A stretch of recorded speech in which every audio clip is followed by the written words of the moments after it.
যেদিন যাবি শ্মশান ঘাটে কলঙ্ক কেউ দেবে না,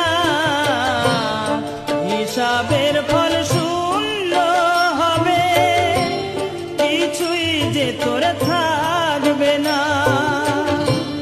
যেদিন যাবি